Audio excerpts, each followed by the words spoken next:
intellectuals. That took a bit of homework.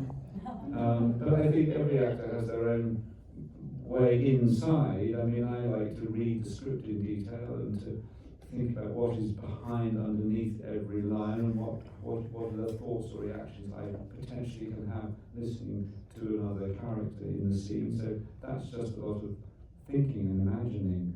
I am Catholic, brought up Catholic by my mother, so I had a lot of stuff, although I rebelled at 13, but I have carried with me a fascination about faith and belief and what it is to have some kind of spiritual path. But my childhood memories came back, and I talked to my aunt. My mother is dead, but I talked to my aunt, my mother's sister, who also had the same Catholic upbringing, and I said, I'm going to play a cardinal. She said, oh, well, you've got to get that right.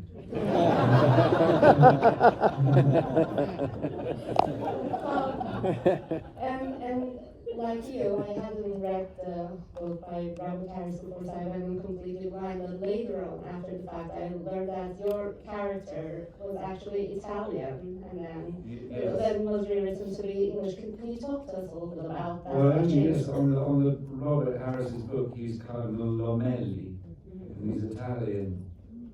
And, you know, I like a challenge, but I knew that I couldn't plausibly be Italian. I didn't want to, and I know there are films actors do Italian accents. I didn't want to do that version. And there are two English cardinals currently. In fact, there's another one just been added, so it is plausible you could have an English dean of the Vatican. And Isabella, I would love to bring you in next about your process of giving us this wonderful character, Sister Agnes. She has obviously relatively shorter screen time, but every time she's on the screen, I feel like everybody shuts up because we want to hear what she has to say. So what was your process of bringing this woman to life whose presence is always... But I also think that she is present like a shadow, and I appreciated how the director, Edward Berger, created just visually this patriarchal society that is the Catholic Church, with the cardinal always talking and discussing, and in the background us, the nuns, cleaning, making sure everything is taken care of, but always paying attention. There is a presence. And I also was brought up Catholic. I was brought up in Rome, so I'm also familiar with the debate within the church, political debate, more liberal, more conservative. What is the role of women? Should they change? Do they evolve? Or should it respect tradition? But I went to Catholic school, and my nuns had a lot of authority, even though in the church they have a role of submission. I'm going to say something really strange, but I hope you'll understand it. My mom was Ingrid Bergman, was an actress and had an enormous career, and it was unusual in Italy to have women working. And Mama said, acting chose me, I didn't choose acting, for me it was a calling. And the nuns that I went to school, they used the exact same word. They said we had a calling, we were following our passion. And in a way, they were very assertive women that follow their passion. And one of them told me how much the mother cried when she decided to be a nun, because the mother wanted to be a grandmother. Of course, yeah, in the Catholic Church you can't. And she said, can't you just go to church every day? So I was familiar with that independent spirit. And your mother, the great Ingrid Bergman, played she was played her mom before, but a very different film, The Bells of St. Mary's. Yes, Big Crosby, a comedy, a delightful comedy. She teaches a young boy how to punch and be strong. Yeah, very funny. Wonderful film. It is a wonderful film. So I want to ask both of you, because Conclave is largely a contained story, and a lot of the performances hinges on reaction shots and kind of silent observations. I'm wondering, as actors, how do you approach a more internal performance like that? That's more about observing and speaking less than what you're seeing. Well, I think even if you're listening, you're very active. I mean, you're listening to me now. You're full of the act of listening, and I think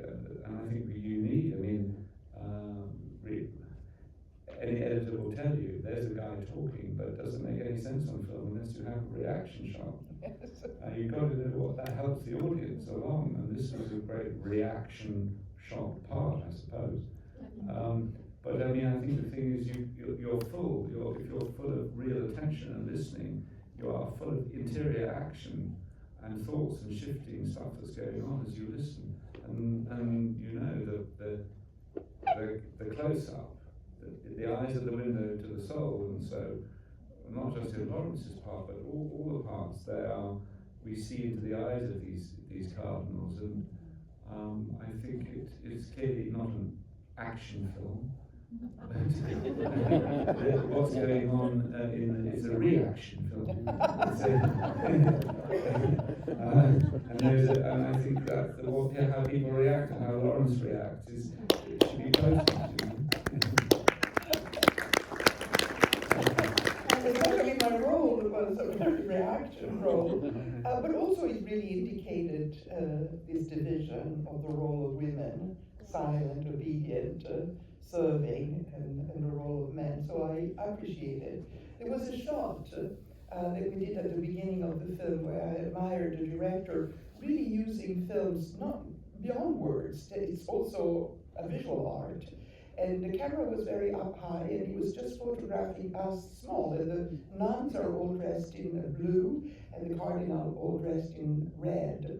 And he made us walk across the frame that fast, with a very determined destination, probably the kitchen. And the cardinals stroll around, talked, they take their time, they were consulting, talking, they never mixed. And I thought, how fantastic, like a painter is able to establish visually. So even that moment, I felt like acting. I had to walk with the destination, even if I was a blue dot. So you are bringing the story in many different ways. Heartbeats, breath, not only words. And that actually leads me into the next question that I was going to ask beautifully. I really fell in love with Edward Berger's cinema watching All Quiet on the Western Front. It's a really tightly choreographed movie, but obviously there are a lot of battle scenes. Even though this is a more interior movie, the choreography isn't any less impressive. He's very meticulous. So could you reflect a little bit on working with them? How closely does he involve the actors, and how do you navigate the choreography that he had in mind? Well, this was one example with the dots and the movement. Even the times he just framed me in a close-up listening, and I really listened with all my might, and I just listened, and he understands that actors, you can't just listen to silence, and so he put your voice when you give that beautiful speech about certitude being bad, and doubt and mystery being the reason. We have religion being the core of religion. And he played the playback of your entire speech, and I just had to listen to that recording, because of course, as Sister Agnes would have been outside the room. So I appreciated that he had the sensitivity to know that it will help an actor to hear, and just listened and reacted to what I heard. It was so beautiful. Thank you. And Ray? The scene that seemed to require the most emphatic or detailed choreography is the first voting scene, which I know Edward wanted. I mean, it would be something that some directors could be impatient with, but I think Edward really wanted the audience to understand, here is the ritual, here's the time it takes. One cardinal goes up, puts the voting slip in that big urn, and the needle is threaded, or the slip is threaded on the needle. So he wanted the audience to really, and that was choreographic, and required lots of angles. And what was interesting is that we fell into it, and the actors and all the background actors who were playing cardinals. We created this atmosphere where the ritual felt important. It was very interesting. We were in a good copy of the Sistine Chapel, but the atmosphere of being in the chapel was very strong. And the Sistine Chapel was created in the legendary Cinecittà Studios, and you shot in Rome. And of course, I can't not help but think of your father Roberto Rossellini and the history of cinema and Italian cinema. So I'm wondering if you could both maybe reflect on what it was like to shoot in Rome and in these legendary locations. Well, the studio is very magical for me because, of course, my father and my father's friend, Fellini, Pasolini, Visconti, they all work in Cinecittà. But also, I think what they left was this incredible culture of artisans, so that the painters, the carpenters, the builders could rebuild the Sistine Chapel exactly like the real one. And we were all in awe, and I felt so proud because I knew there were other generations, there were sons and daughter-of like I am, but they carried on this beautiful tradition of creating these beautiful sets, all the way to our sets. All right. What was that shoot in Rome? Yeah, what was it? I assume because. Well, no, clearly it was fantastic to be in Rome because you could, in your downtime, you could walk the streets, go into churches. On the weekend, I could go to St. Peter's. I actually have a slightly Lawrence-like. I'm honest. I have a slight aversion to St. Peter's because it's so big, it's so grand. I go, where is Jesus here in this huge opulent structure? Where is that guy? And they're wonderful statues, don't get me wrong, and the Pietà and by Michelangelo is very moving, and they're wonderful paintings, of course, on religious paintings, Caravaggios in Rome. But to be close to churches and to feel, and every day on the streets you see priests and nuns walking, that's a regular occurrence to see people who committed themselves to religious life walking around. But just to talk about Cinecittà, it's ironic that in Italy, some of the best craftsmen creating sets, wonderful tradition of filmmaking, as you can see with the Sistine Chapel, wonderful makeup artists. Cinecittà itself, forgive me, I think it needs a makeover. I think it's wonderful. If you like, of course, there's wonderful to see. Here is where Fellini shot this, but it's all falling apart a bit. And you can be romantic about that. But I know that it costs quite a lot to shoot that, and to be there doing a very quiet scene, and to hear that the metal roof is cracking and creaking in the changing temperatures, and you're paying for this sound stage, and the roof is moving and making a noise. Sorry, that's just. I had that thought. It was built in 1930, I think, just as the talkies came in, but they weren't sort of perfected. I would love to also bring up the amazing ensemble of actors that you have. They're legendary names such as it's a really beautiful ensemble. They're, obviously Jean Lithgow and Stanley Tucci, but there are also newcomers.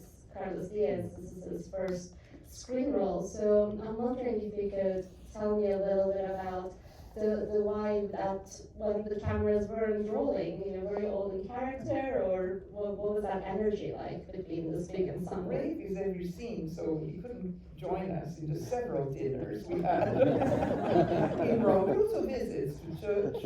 I brought Stanley to a restaurant he had never been. A restaurant that was run by nuns in Rome. It's called Eau Vive. The French name was the French order. And my mom used to go there because Mama was always persecuted by paparazzi. She went to a restaurant, people come and ask her autograph, and so she used to go to that restaurant because the nuns didn't know her. I remember one nun coming and saying, "I heard you're an actress, a famous actress," because they were going to movies.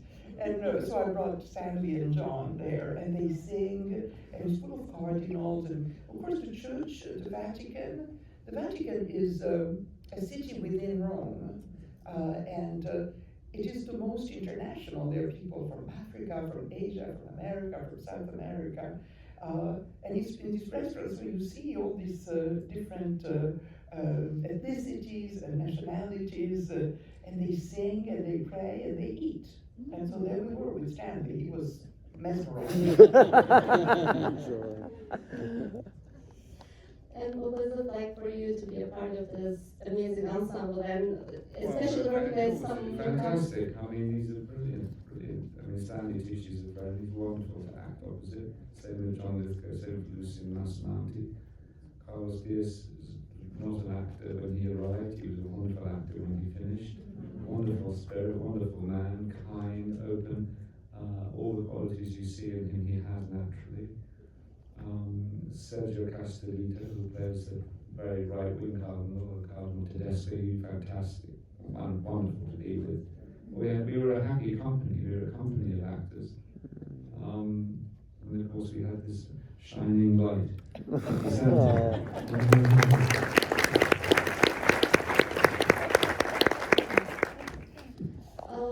I also want to talk a little bit about the film's incredible production design and costume design. Done by Susie Davis as a production designer who's worked on Mike Lee films and she feels wonderful works. I'm wondering what it's like for you to be in those elements and how enabling it is for you, for your crafts to be in the right garb and to be in the right environment. I was surprised that the costume designer decided to do every costume for the cardinal and the nuns, because I thought, you're wrong, you can probably rent them easily to any place. And anyway, there are shops, they sell things for priests and nuns, but they're polyester. And so when I saw the difference, I saw what it meant to have different materials. And these different materials, to me, I think the way they fall, the way they move, it's really iconic. It's like the paintings, they are in the Vatican Museum, there is the richness. And so they were able to reconstruct something that I thought, wow, what would you spend money for that? And then when I saw the difference, I saw there was a big difference. They were very heavy. The polyester they made in real life, they were very comfortable. They were for aesthetic reasons. Lucy Crystal was wonderful costume designer, but those long scenes in the Sistine Chapel under lights, wearing but it was the production design isn't just the Sistine Chapel, which actually is an existing build which you can hire and it exists.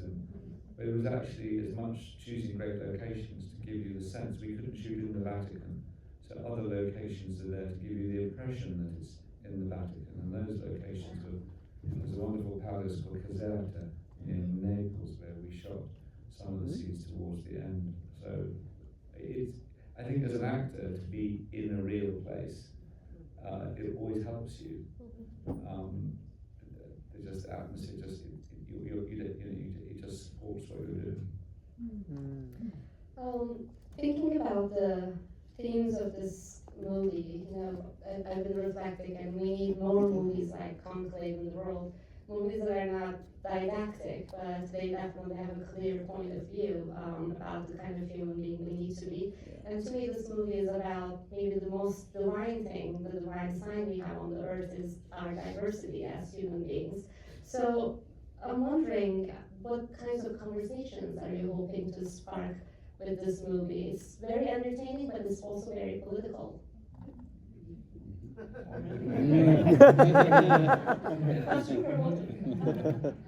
I have to say, I was so moved reading the script and listening to Rafe as Cardinal Lawrence in that speech that he gives about certitude and doubt.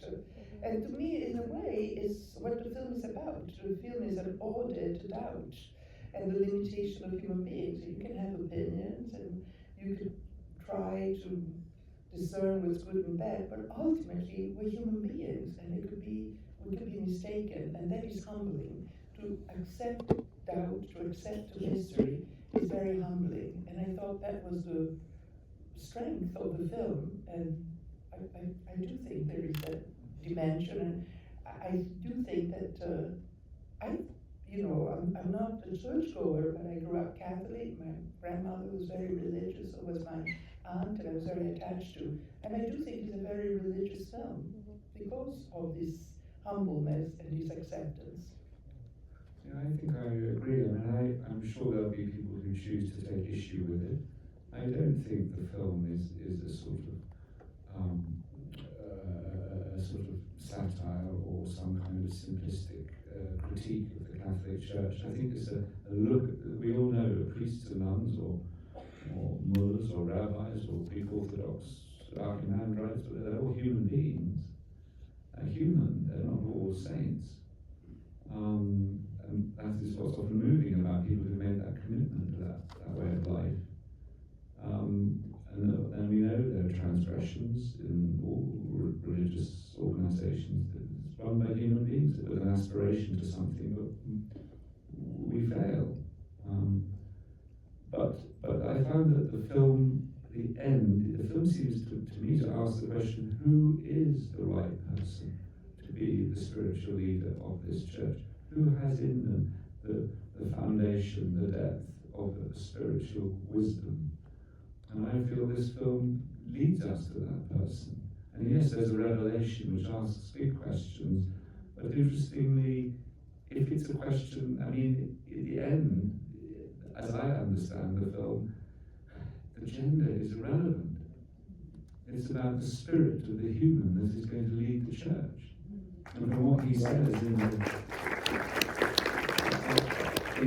the scene, he stands up when there's division, he says, I've seen this terrible suffering. And he gives this wonderful speech about how we must move forward and we must heal each other. And that, for me, makes it a very moving ending, a profound ending.